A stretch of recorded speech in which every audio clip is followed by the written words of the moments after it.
মৃত্যু বুঝতে গেলে খুব ধ্যান দেবেন, এই মৃত্যু কেন হয়, মৃত্যু বিষয়টা কি, তাহলে আগে দেহ আর দেহিকে আমাদেরকে জানতে হবে। মৃত্যু জানতে গেলে এই যে আমাদের এই শরীরটাকে বলে দেহ, আর এর মধ্যে আরেকজন বসে আছেন, তিনি হলেন দেহি অর্থাৎ পরমাত্মা। আত্মা আর পরমাত্মা। এই যে আমাদের দেহ বৃক্ষ, এটা একটা বৃক্ষ গাছ, এই গাছে দুটো পাখি বসে আছে, আত্মা পরমাত্মা।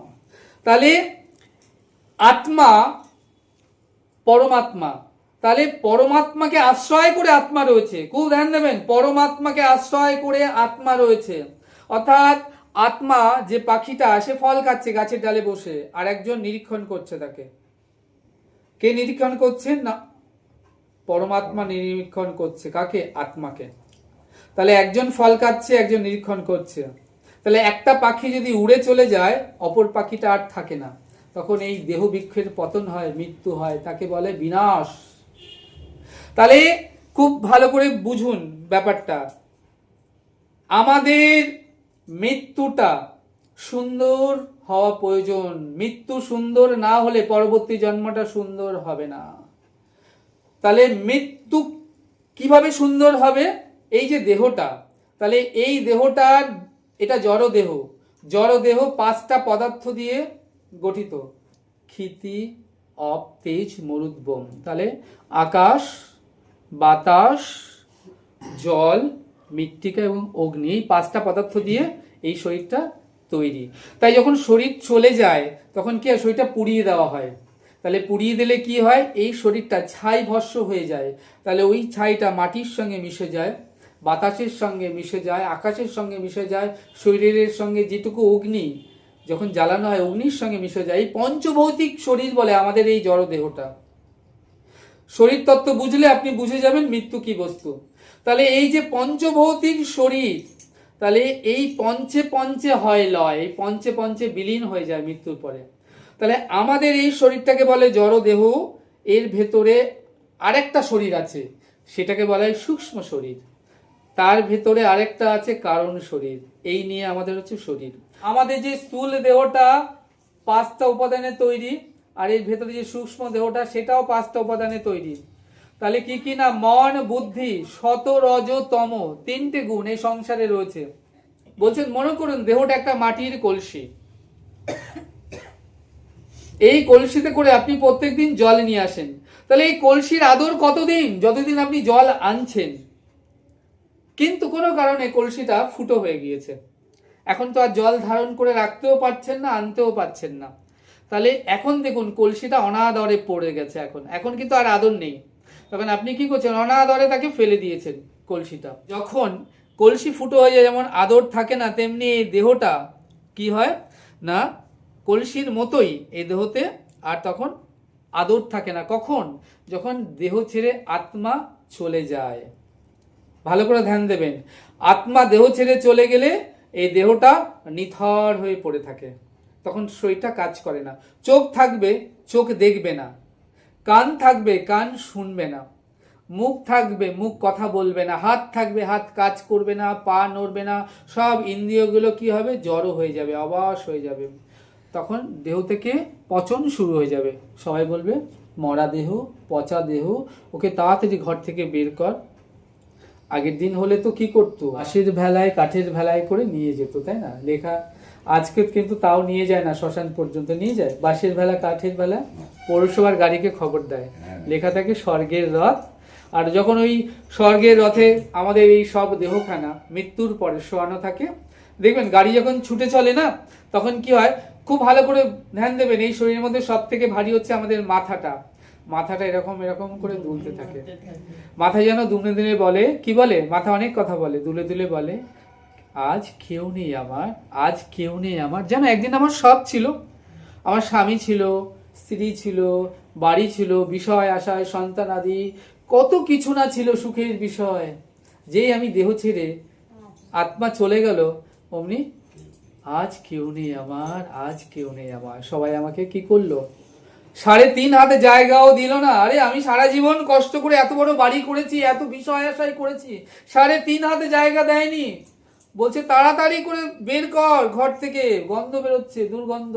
সবাই একটু মায়া কান্না কাঁদলো, তারপরে নিয়ে গেল শ্মশানে, তারপর পুড়িয়ে দিয়ে আসলো, তারপরে বছরান্তে একটা ফুলের মালা, একটু ধূপবাতি, তারপরে ধীরে ধীরে স্মৃতি থেকে বিস্মৃতি আপনি একসময় সবার মন থেকে ভুলে যাবেন। কেউ আপনাকে আর মনে রাখবে না যে আপনি এই সংসারে কারুর প্রিয়জন ছিলেন। সেটাই সংসারের, এটা রীতি, এটা নিয়ম। এই সংসারে আমরা কিন্তু বস্তুত কেউ কারুর নয়, আমরা সব মায়ার সংসার।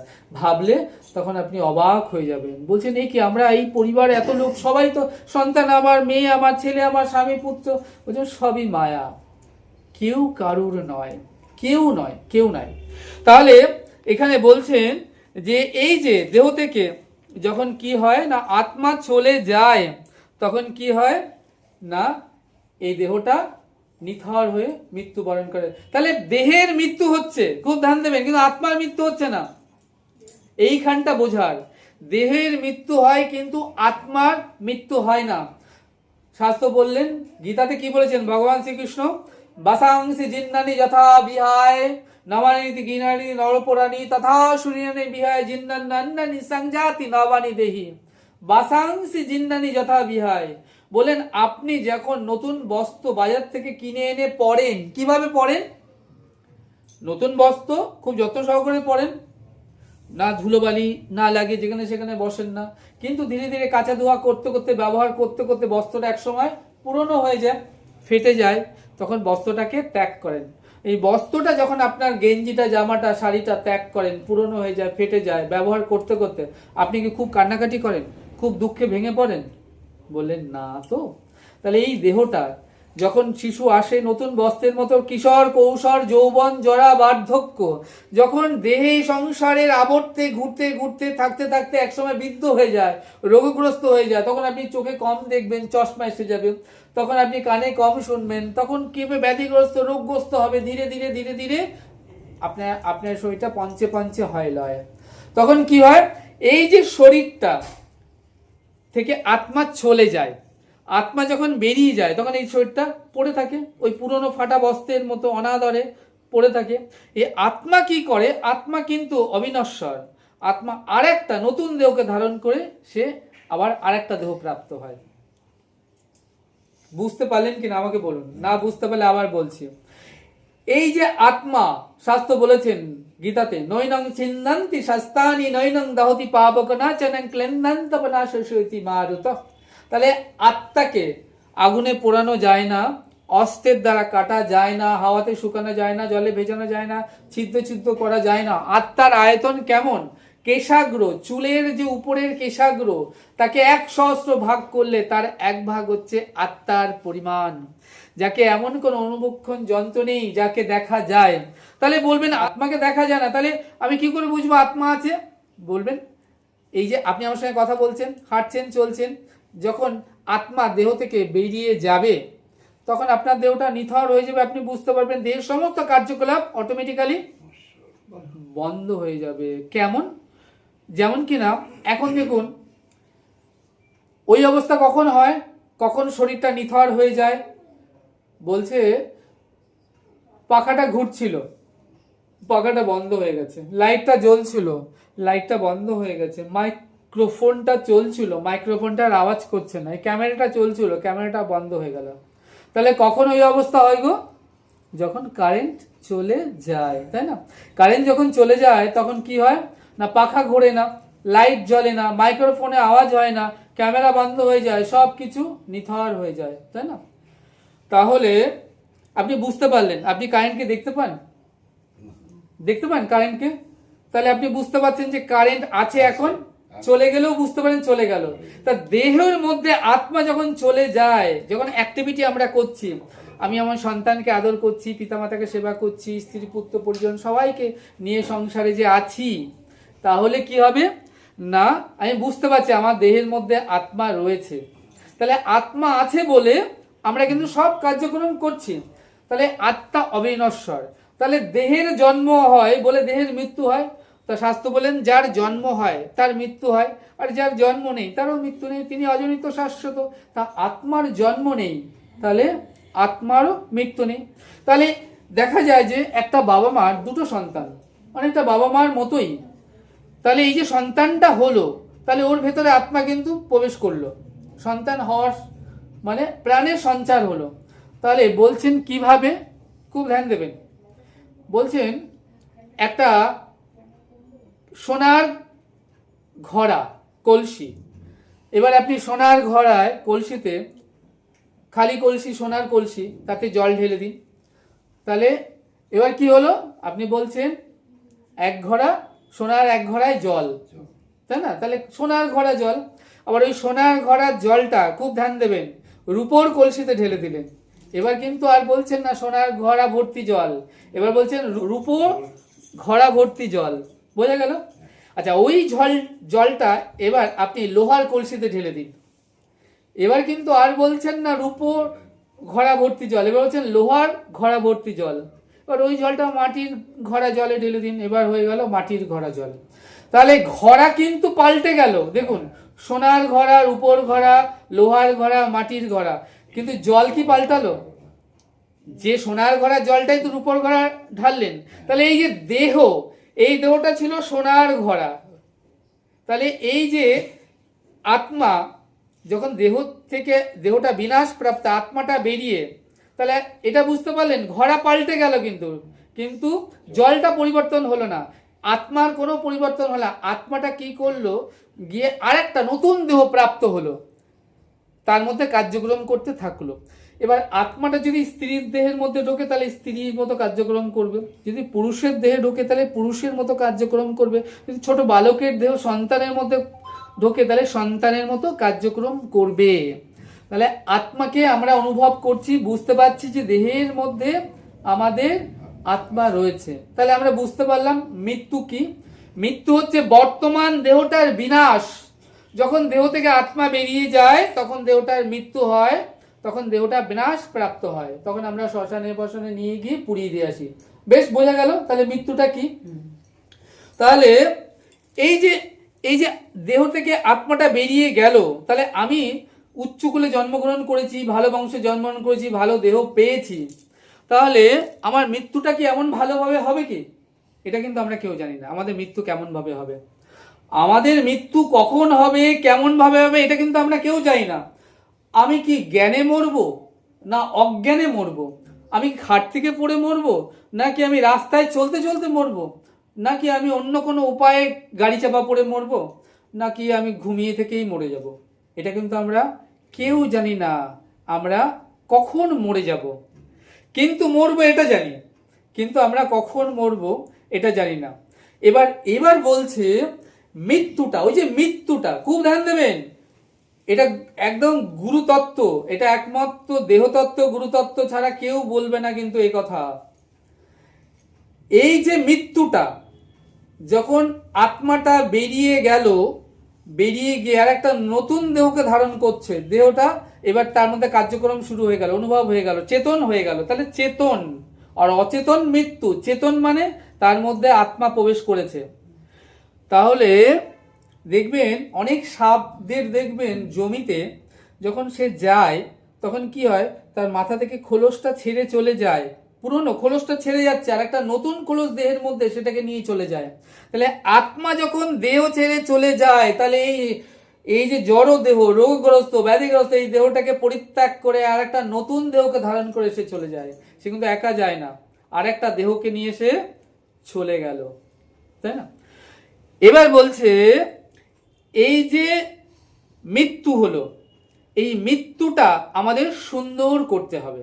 মৃত্যুটা সুন্দর হয় না বলে আমাদের পরবর্তী জন্মটা সুন্দর হয় না, মরে গেল।